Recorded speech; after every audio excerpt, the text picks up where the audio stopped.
Inner ring road alignment కేసులో చంద్రబాబు ముందస్తు bail రద్దు చేయాలన్న పిటిషన్పై నేడు సుప్రీంకోర్టులో విచారణ జరగనుంది.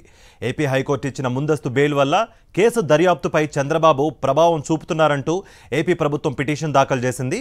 నిబంధనలకు విరుద్ధంగా విదేశీ కంపెనీలకు నామినేషన్ పద్ధతిలో ఐఆర్ఆర్ పనులు కట్టబెట్టారని, అందుకు అనుగుణంగా అలైన్మెంట్ చేశారని పిటిషన్లో పేర్కొంది.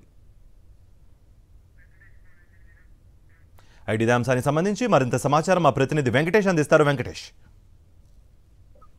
అమరావతి రాజధానిలో ఇన్నర్ రింగ్ రోడ్డుకు అంశానికి సంబంధించి ఈ రోజు సుప్రీంకోర్టులో విచారణ జరగబోతుంది. ఇన్నర్ రింగ్ రోడ్డులో పెద్ద ఎత్తున అలైన్మెంట్ లో మార్పులు చేశారన్నది ప్రధానమైనటువంటి అభియోగం. ఈ అలైన్మెంట్ మార్పులు చేసినటువంటి సమయంలో విదేశీ కంపెనీలకు G2G పద్ధతిలో, అంటే గవర్నమెంట్ అండర్స్టాండింగ్ అనేటువంటి పద్ధతిలో బయటికి చెప్పి నామినేషన్ పద్ధతిలో వారికి పనులన్నీ కూడా కట్టబెట్టారు. సో ఇదంతా కూడా నిబంధనలకు విరుద్ధం.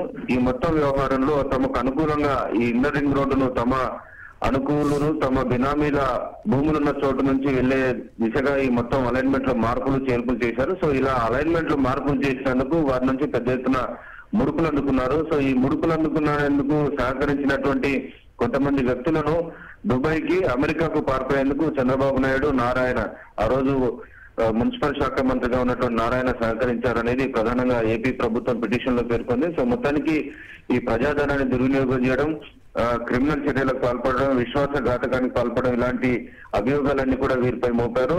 ఇండియన్ పీనల్ కోడ్ తో పాటు అలాగే ప్రివెన్షన్ ఆఫ్ కరప్షన్ యాక్ట్ కింద ఇప్పటికీ వీరిపైన కేసులు నమోదయ్యి ఎఫ్ఐఆర్ కూడా దాఖలైంది. కానీ దీనిపైన ఏపీ హైకోర్టు ఇచ్చినటువంటి ముందస్తు బెయిల్ ను రద్దు చేయాలని ఈ రోజు సుప్రీంకోర్టులో ఏపీ ప్రభుత్వం దాఖలు చేసిన పిటిషన్ పైన విచారణ జరగబోతుంది. జస్టిస్ సంజీవ్ ఖన్నా, జస్టిస్ దీపాంకర్ దత్తా ధర్మాసనం ఈ కేసును విచారించబోతోంది.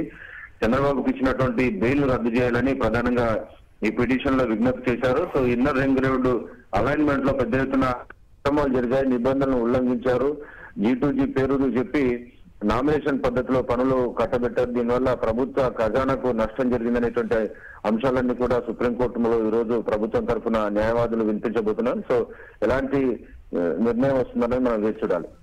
Right Venkatesh, thank you for the update.